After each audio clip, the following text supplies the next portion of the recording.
to want Baggedmilk. Baggedmilk.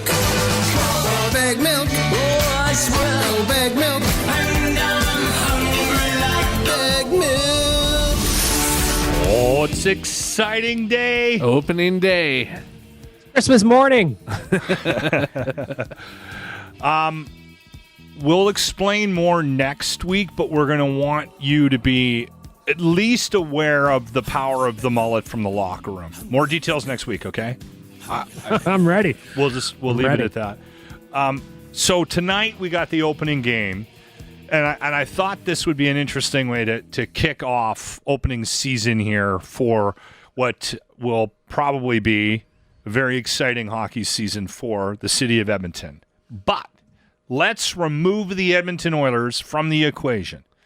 Do you think there's anybody else in Canada that has a shot at the Stanley Cup outside of the Oilers? I'm going to be annoying and say Ottawa. Wow. I don't want to give, and I don't believe that either. I don't want to give credit to anybody else. So I'm going to say the one team that I don't think anybody will get mad at me for, and I'm not going to say the one down south, and I'm not going to say the other one in Ontario. So I'm going to say Ottawa. They're not going to win, but that's who in this horrible choice that you've made me do, that's who I'm going to pick. Okay. Yeah, nobody cares about the Senators. No, I nobody have cares. zero about the Senators. feelings about the Senators. Most people just don't even know they exist. So the fact I didn't that, even know if they were still a do team. anything- See? There you go. Yeah, Perfect yeah. answer by me. What are you excited most about with where this team is at, Baggedmilk? I was thinking about that because obviously it's opening day for the Oilers today. I've been thinking about it that I've been working for Oilers Nation now for 15 years, since 2007. Wow. Or maybe 2008. So I started as contracting on the side, then joined full time.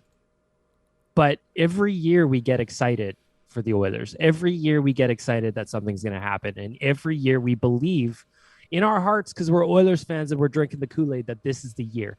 But for real this time, the Edmonton Oilers have a very good hockey team. Yeah. A lot of the issues that we had last year, where everybody's like, oh, you got to get rid of the goaltending. The goaltending needs to be upgraded. Well, they upgraded the goaltending. We've got better goaltending this year than we did last year. The forwards are better this year than they were last year. There's questions on defense, but it's passable. And as we get into the season, I think the Oilers are going to add. I think they're going to be buyers at the trade deadline. And I think they're going to really make an all-in push for it this year. So knowing that they're good already, knowing that the likelihood that they're going to add more as the season goes on to try and take a deeper run, that's exciting. It feels like the Kool-Aid is going down extra smooth this year. And honestly, for the first time that I've been doing this, I really believe it. For me, I think it's the mindset.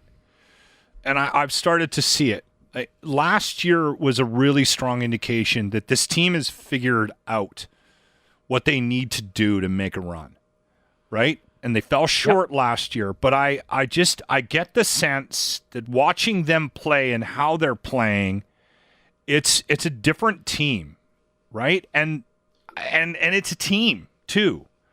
And I think their young guys needed some room to move, Connor included, on the leadership side of things. Just watching him negotiate in the playoffs and calling guys over and it's.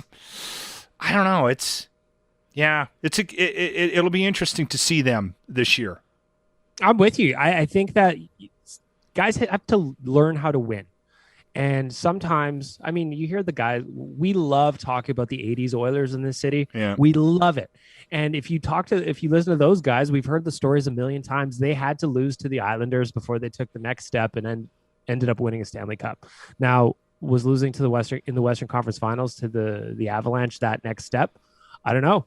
But I think that for a lot of players on this team that are back from that run, they kind of saw what it takes to get to that final step in the playoffs. And I think that's going to serve them well this year.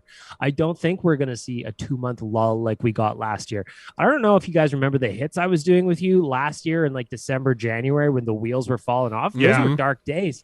But then Woodcroft came in and the whole vibe changed. So now we've got our guy, our power pose hero, standing behind the bench. For Most the whole handsome year. coach in the NHL. Most handsome coach in the NHL. And I think that all of that is going to push us forward. Six I think straight it's gonna be home a fun year. games. 6 straight home games to start the year too. Yeah. Which is And if you look at those games, there's a bunch of winnable games in there. The Oilers have a real good chance to get off on another hot start.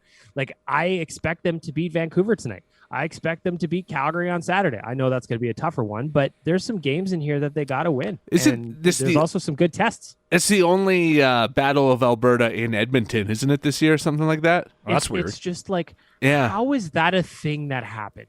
After the playoff run we had last year, after the excitement in both cities, and just the league as a whole, they give us 3 battles of Alberta, and we're done before New Year's. Yeah. It's That's so weird. ridiculous. Somebody messed that up somewhere.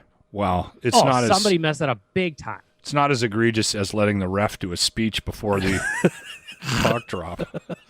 Well, that's what everybody wants, you know. They pay their ticket, they spend their money, they buy their tickets, they put their jersey on, they're excited for the game, and they're like, you know what? This night is not complete unless I hear what Wes McCauley has to say. I'd like to see them do that in an Oilers game. Somebody would drop over the glass. English and French. Go in English and French. Go fight the ref. I watched that 30 times, and every time I got more confused. Somebody needs to be fired. Whoever thought that was a good idea, please tell me they're unemployed today.